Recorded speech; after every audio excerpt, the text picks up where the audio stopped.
Sit down here. Wizards. Wizards of the Coast. WOTC. My friend, my associate, my confidant, the people that make my one of my favorite tabletop games, Dungeons and Dragons. What is wrong with you? Like, what do you think was going to happen? Like, why did you think that this was okay?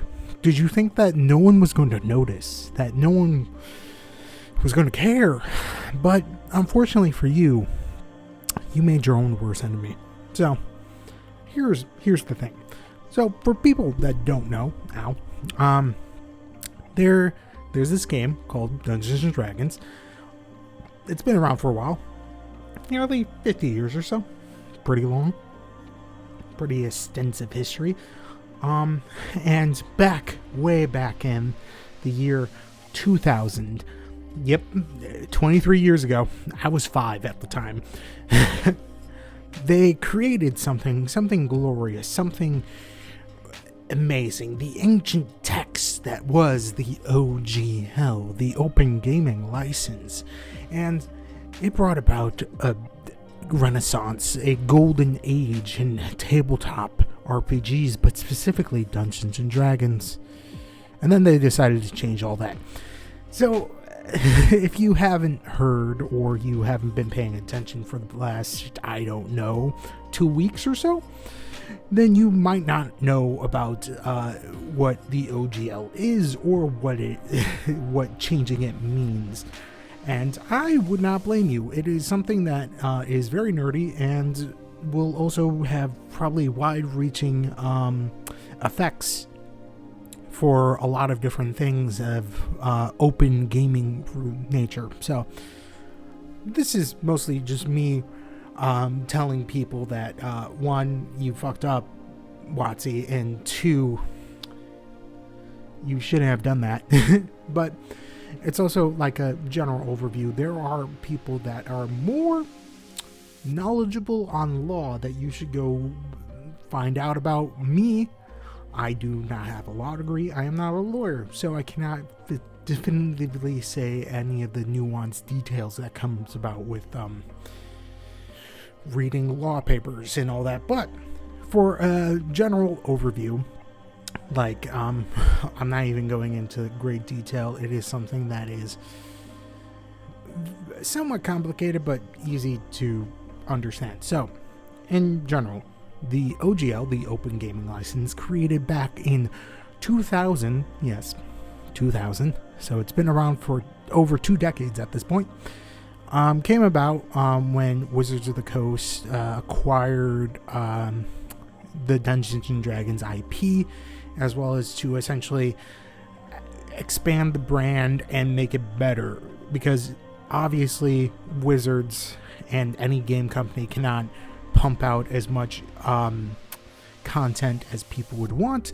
As a result, they created the Open Gaming License that third parties can create content for their game without worrying about getting sued, which is always great. If you don't have to worry about getting sued or being sued by someone, you can do a lot of things. So you then have this golden period where all these third-party companies are making content for 3.5, 3rd edition D&D, and it expands and grows. And it's been the case for 20 years. I will say that for a short period of time, they did not have the OGL tied to 4th edition because they thought that they didn't need it, and they kept the OGL alive because it was supposed to be a perpetual license, not to be able to be revoked. But that didn't turn out too well for them, because their major company that was providing good adventures, Paizo, for 30.5, decided to pivot, use the Open Gaming License to create Pathfinder, in which created the biggest competitor for Dungeons and Dragons, and for the short period of time it became more popular than D&D. But They came out with the new edition back in 2014, which was 5th edition, and they had the open gaming license. That, and as a result, besides being more simplified and more streamlined, and the fact that you can create content without worrying about being sued or having very heavy restrictions on that, it flourished and it was going great. And even now, I am still annoyed that they have decided to do this. Even 2 weeks later, there's still so much conversation going on about it that I didn't know the best time to bring it up. And I figured giving it its own video would be the best. So, if you haven't heard, at the beginning of the month, specifically on the 5th of the month, leaks came out about saying, hey, they're changing and revoking the old OGL with a new one that is so fucking predatory, it is not even joking. And as a result, a lot of people got mad and also were rightfully annoyed. Because, one, they then also had the audacity to, at a later date, a week later, a little over a week later, say that those were drafts. And I don't know if you know this, but if you send out a document that says, hey, we want you to sign this, also has dates that will go into effect, that doesn't sound like a draft. That sounds like a final document, no matter what you say. So, what are the essential big points? Is that, one, they are trying to gaslight people and say, like, this is to make sure that people aren't using our content for, like, discrimination, hate speech, homophobia, like transphobia, all that, which is great, except you could already do that with the original OGL. Nothing was stopping you from sending out a cease and desist or DMCA, so that was bullshit. You could have just added that as a blip to the original one, but no, you want to change it all. And then also they also said something about not using it for NFTs, which is great. No one really likes NFTs. I found the technology to be interesting, but it's now mostly used for scams, so it doesn't really matter if the technology is interesting because it's just used to get money out of people. And that's great, except that WOTC, you are owned by Hasbro.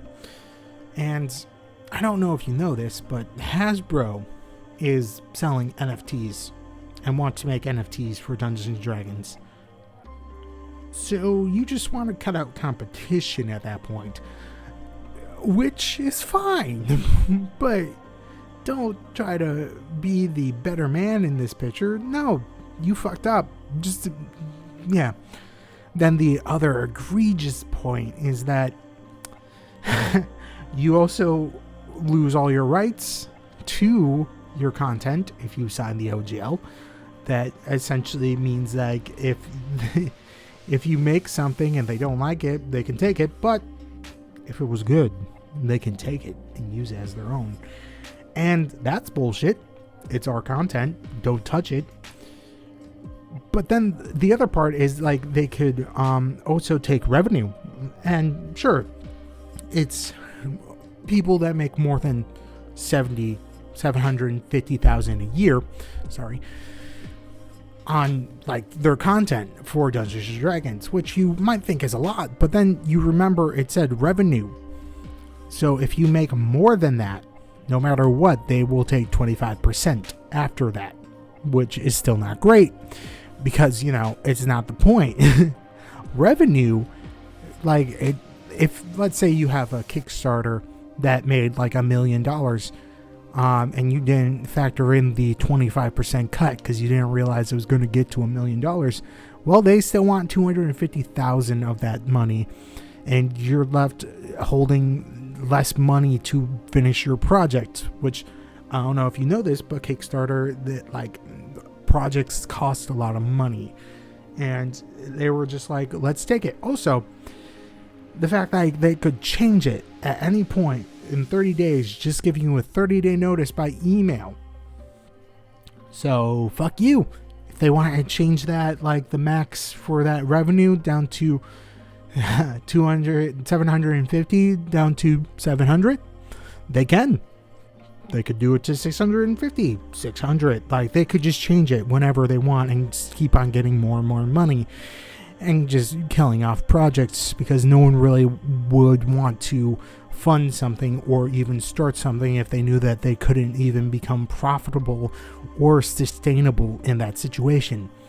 And it was pretty bad for a full week until they finally released the statement on the 13th, which was condensating and gaslighting and just so full of bullshit that it literally does not, like, I could go over piece by piece, but again, there's a lot of other videos that go into detail. It is quite literally fucking bullshit. And then they also had the audacity to say, like, you will hear some people say that they won, but they're only half right. They won, and so did we.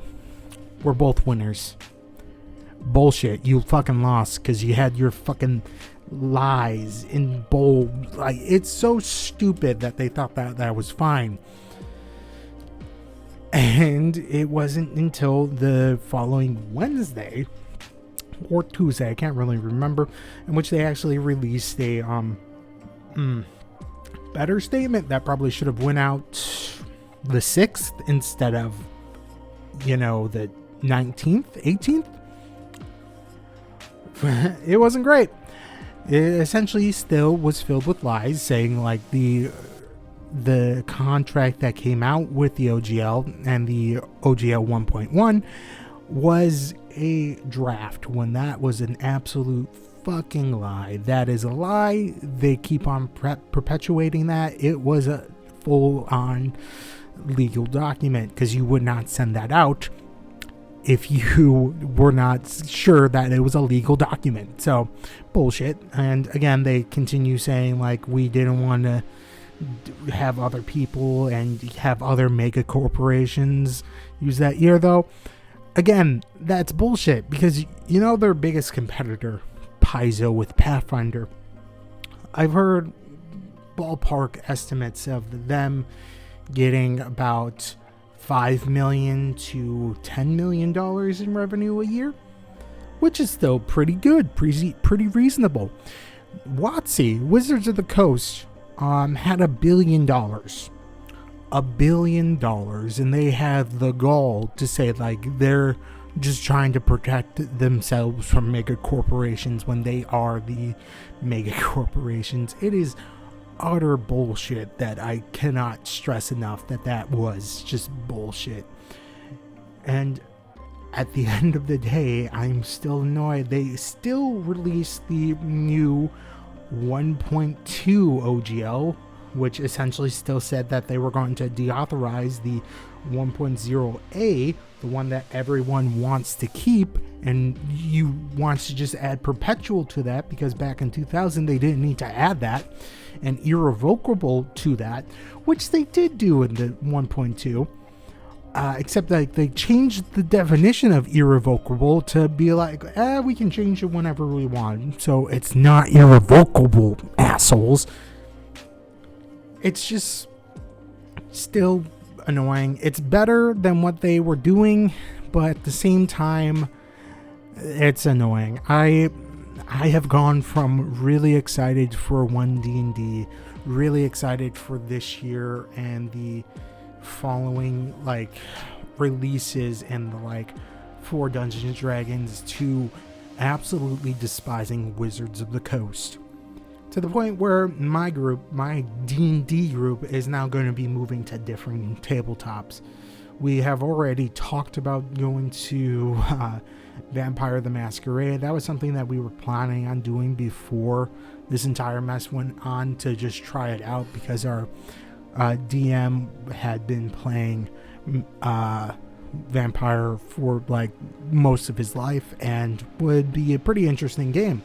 I have looked into it and I'm interested in. But I've also suggested that we try out the biggest competitor with fucking Pathfinder 2nd edition, because unlike D&D, that is run by a soulless corporation that wants all your money and all your shit, Pathfinder is run by Paizo, and you can find all of the mechanical rules online for free for Pathfinder 2nd Edition. So you don't even need to buy a book to even look at it. If you want to buy a book, then that's mostly for lore as well as just having a physical copy. I own a bit of the Pathfinder 2nd Edition books. I bought them years ago and hoped that I could one day play them. It looks like I'm going to be able to do that soon. And just have fun. I am disappointed. I was angry. I have been annoyed. I've been sad. It is one of those situations where I don't really know the best feeling that I should be feeling in this moment. I have loved Dungeons & Dragons enough that I wanted to get tattoos of the dice on my arm, my wrist, and yet at this point, I'm still going to finish it up with a little bit more work in the coming months, but Dungeons & Dragons as a whole has left a sour taste in my mouth, and it baffles me that they thought that they could get away with this, because I don't know if you know this, Wizards, Hasbro. You made your own worst enemy in this situation. Like, you have a game about a random group of people coming together, going on adventures and defeating evil, and eventually, by the end, fighting ancient dragons, ancient wizards, liches, even gods, and defeating that great evil to save the world. You made that game. You expanded upon that game. And yet, you didn't really think that we, as a random group of people, would come together and defeat an evil wizard from stealing our shit. I don't know what you were thinking. I know it was greedy, but I don't think you understood how much you fucked up. It's like when you hear about those people that are like, call an ambulance, but not for me, type of deal. Like, you fucked up so royally. Like, you really thought no one was going to care? Man, you fucked up. You really fucked up. So, yeah. That's all I'm going to say on the matter. I hope you enjoyed the video. If you did, think about hitting that like. And if you want to see more of this bearded face, go on, hit subscribe. I usually talk about other things like manga, video games, anime, music, things that I like, which used to be Dungeons & Dragons, but they fucked up, and you're never getting a cent from me ever again. So, if you have suggestions of tabletop RPGs that you want to suggest to people, put it down in the comments. I'll read them. Maybe I can get my group into playing it. Maybe not. I don't know. But stay safe out there and keep on rolling natural 20s to defeat those wizards. Bye.